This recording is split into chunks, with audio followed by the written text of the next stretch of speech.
మధుర స్వప్నం part 8. Madhu ఫేస్బుక్ని, వాట్సాప్ని install చేసింది. ఫేస్బుక్ని install చేసిన మధుకి దాని మీద అంత అవగాహన లేకపోవడంతో ఫేస్బుక్లో పాప పిక్స్ని అప్లోడ్ చేసింది. ప్రొఫైల్ పిక్ కూడా పాపది పెట్టింది. ఫ్రెండ్ రిక్వెస్ట్లు వచ్చినా వాళ్ళెవరో తనకు తెలియదు అని ఎవరి రిక్వెస్ట్ని తీసుకునేది కాదు. ఫేస్బుక్ ఓపెన్ చేసిన మధు ఎంతో ఉత్సాహంగా కిరణ్ని సెర్చ్ చేయడానికి సెర్చ్లోకెళ్ళి KIR అని టైప్ చేస్తూ సడన్గా ఆగిపోయింది. అసలు ఏం చేస్తుంది తను? పిచ్చి పట్టిందా ఏంటి? ఇప్పుడు కిరణ్ని సెర్చ్ చేసి ఏం చేస్తుంది? ఎందుకు తను మళ్ళీ గతాన్ని తవ్వాలని చూస్తుంది? నో, తను ఏం చేయబోయింది బాబోయ్ అనుకుంటూ వెనక్కి వచ్చేసింది. ఇలా కొన్ని రోజులు గడిచిపోయాయి. ఒకరోజు పాప స్కూల్కి వెళ్ళాక ఇంటి పని కంప్లీట్ చేసుకొని ఫేస్బుక్ ఓపెన్ చేసిన మధుకి ఒక ఫ్రెండ్ రిక్వెస్ట్ కనిపించింది. ప్రొఫైల్ పిక్ అందంగా ఉండటంతో మధు కళ్ళు ఆ రిక్వెస్ట్ ఎవరిదా అని కొంచెం ఆసక్తిగా చూశాయి. రిషి అని ఉంది. ప్రొఫైల్ పిక్ చూద్దామని ఓపెన్ చేసింది. ప్రొఫైల్ని చెక్ చేస్తూ ఉన్న మధుకి టోటల్గా పోస్టింగ్ డిఫరెంట్గా, కొంచెం ఇంట్రెస్టింగ్గా అనిపించింది. డీప్గా చెక్ చేసింది. అన్ని పోస్టింగ్ చాలా బాగా నచ్చాయి మధుకి. ఎవరు ఇతను, ఇంత గుడ్ టేస్ట్ ఉంది అనుకుంటూ అబౌట్ చెక్ చేస్తున్న మధుకి అతను ఒక జర్నలిస్ట్ అని ఉండటం చూసింది. ప్రొఫైల్ నీట్గా ఉంది, పైగా జర్నలిస్ట్ అని ఉంది. ఇతనితో తనకేమీ ఇబ్బంది ఉండదులే అని రిక్వెస్ట్ని ఓకే చేసింది మధు. ఆ తర్వాత నెట్ ఆఫ్ చేసి తన పనిలో తాను మునిగిపోయింది మధు. మళ్ళీ పని పూర్తి అయ్యాక ఫేస్బుక్ ఓపెన్ చేసిన మధుకి మెసెంజర్లో ఒక మెసేజ్ కనిపించింది. ఆ మెసేజ్ రిషిది. ఓపెన్ చేసిన మధుకి షాక్. నీకు ఫేస్బుక్ అవసరమా ఈ ఏజ్కి అని ఉంది అక్కడ. అది చూసిన మధుకి పిచ్చి కోపం వచ్చింది. ఓ హలో, ఆ పిక్ మా పాపది. ప్రొఫైల్ పిక్లో వాళ్ళే ఫేస్బుక్ యూజ్ చేయాలని లేదు ఓకే అంటూ రిప్లై ఇచ్చి నెట్ ఆఫ్ చేసి వెళ్ళిపోయింది. మళ్ళీ ఇంకొంచెం టైంకి ఓపెన్ చేసిన మధుకి మళ్ళీ మెసేజ్ వచ్చింది. అయితే పాప పిక్స్ అన్నీ డిలీట్ చేయి, ఏ పూలో ఆకులో పెట్టుకో, ఫాస్ట్గా పాప పిక్స్ డిలీట్ చేయి అని ఉంది మెసేజ్లో. అసలు ఎవరు ఇతను? ఒక మంచి లేదు, మర్యాద లేదు, ఏదో నేను తన ఇంట్లో పని మనిషిలాగా ఆర్డర్ వేస్తున్నాడు అని ఉక్రోషంతో ఊగిపోయింది. ఆ ఉక్రోషంలో అతను ఏం చెప్తున్నాడో, ఎందుకు చెప్తున్నాడో అన్న ఆలోచన కూడా మధు బ్రెయిన్లోకి వెళ్ళలేదు. అతనికి రిప్లై కూడా ఇవ్వలేదు. మళ్ళీ ఫేస్బుక్ ఓపెన్ చేసిన మధుకి మళ్ళీ మెసేజ్, ఏంటి ఇంకా డిలీట్ చేయలేదు అని. మధు రిప్లై ఇవ్వకుండా తను న్యూస్ ఫీడ్ చూసుకుంటూ ఉంది. హలో రిప్లై అంటూ మళ్ళీ మెసేజ్. మధు రిప్లై ఇవ్వకుండా ఇగ్నోర్ చేసింది. ఇలా 2 రోజులు అతను ఎన్నిసార్లు మెసేజ్ చేసినా మధు ఇగ్నోర్ చేయడంతో అతను మళ్ళీ మెసేజ్ పెట్టాడు. ఇది చూసిన మధుకి కోపం కట్టలు తెంచుకుంది.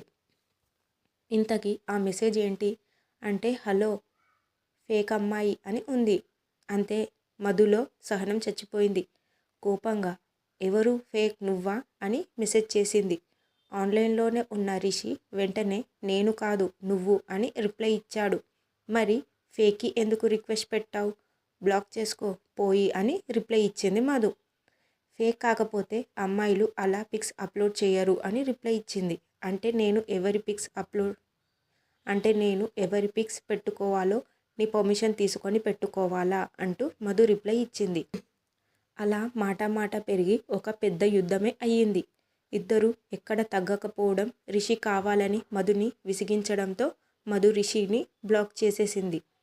ఆ రోజు నైట్ పడుకున్న మధుకి రిషి మాటలు గుర్తుకు వచ్చి సోది మొహం వాడు మెదడు అంతా తినేశాడు అని తిట్టుకుంది. మరుసటి రోజు ఫేస్బుక్ ఓపెన్ చేస్తున్న మధుకి రిషి గుర్తుకు వచ్చి థ్యాంక్ గాడ్ ఈ బ్లాక్ ఆప్షన్ లేకపోతే వీడు నన్ను చంపేసేవాడు అనుకుంది మనసులో. ఇప్పుడు లేడుగా, ఎందుకు భయం అనుకుంటూ ఫేస్బుక్ ఓపెన్ చేసిన మధుకి న్యూ మెసెంజర్ రిక్వెస్ట్ అని చూపిస్తూ ఉంది. ఎవరా అని చూసిన మధు చేత్తో గట్టిగా తల కొట్టుకుంది. ఎవరి అకౌంట్ నుంచి మెసేజ్ ఉన్నా ఆ మెసేజ్ పెట్టింది రిషియే అని మధుకి అర్థం కావడంతో ఎక్కువ టైం పట్టలేదు. మెసేజ్లో హలో ఫేక్ అమ్మాయి, నీకు ఫేస్బుక్ అవసరమా అని ఉంది. ఇంకా మధు కోపంతో అసలు ఏంటి నీ ప్రాబ్లం అని మెసేజ్ చేసింది. కొంచెం టైం తర్వాత అటు సైడ్ నుంచి ఎవరండి మీరు అని రిప్లై వచ్చింది. దానికి మధు కోపంతో ఆపరా నీ డ్రామాలు, ఆ అకౌంట్ బ్లాక్ చేస్తే సిగ్గు లేకుండా ఈ అకౌంట్తో మెసేజ్ పెడితే గుర్తుపట్టను అనుకున్నావా అని రిప్లై ఇచ్చింది మధు. మేడం, నిజంగా మీరు ఎవరో నాకు తెలియదు, ఇంతకుముందు ఏం మెసేజ్ కూడా నేను చేయలేదు అని అటు నుంచి రిప్లై వచ్చింది. దానికి మధులో కోపం ఇంకా పెరిగిపోయింది. మీ అకౌంట్ నుంచి మెసేజ్ రాకపోతే మీకు మెసేజ్ చేయడానికి నాకు ఏం పని పాట లేదనుకుంటున్నారా అని రిప్లై ఇచ్చింది మధు. అతను ససేమిరా మెసేజ్ చేయలేదు అన్నాడు.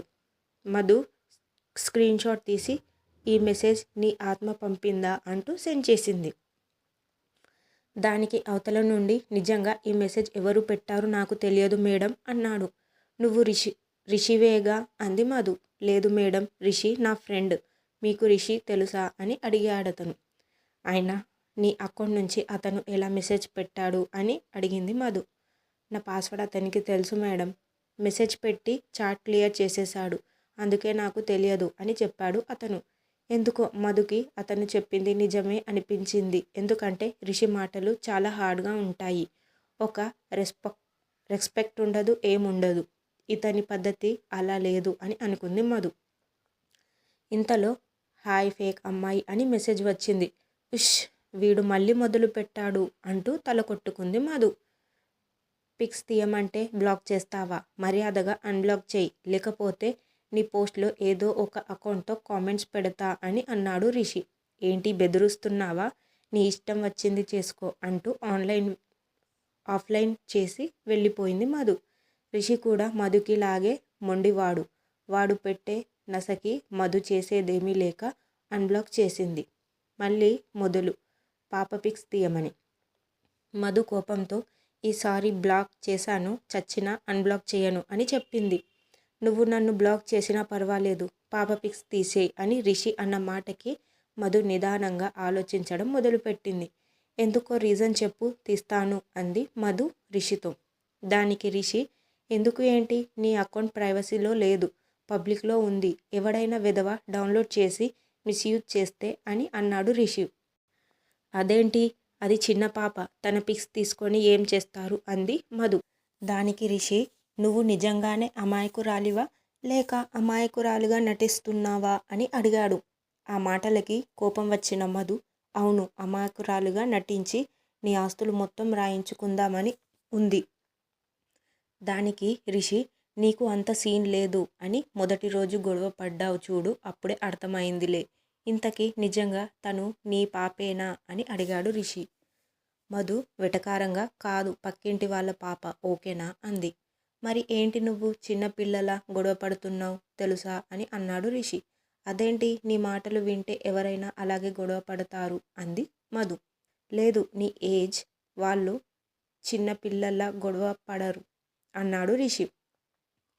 అంటే నీకు బాగా తెలుసు అన్నమాట ఏ ఏజ్ వాళ్ళు ఎలా మాట్లాడతారో అంది మధు. అలా అని కాదు, నువ్వు సేమ్ మా చెల్లిలాగా చేస్తున్నావు, తను కూడా అలాగే అలుగుతుంది, గొడవ పడుతుంది నాతో అన్నాడు రిషి.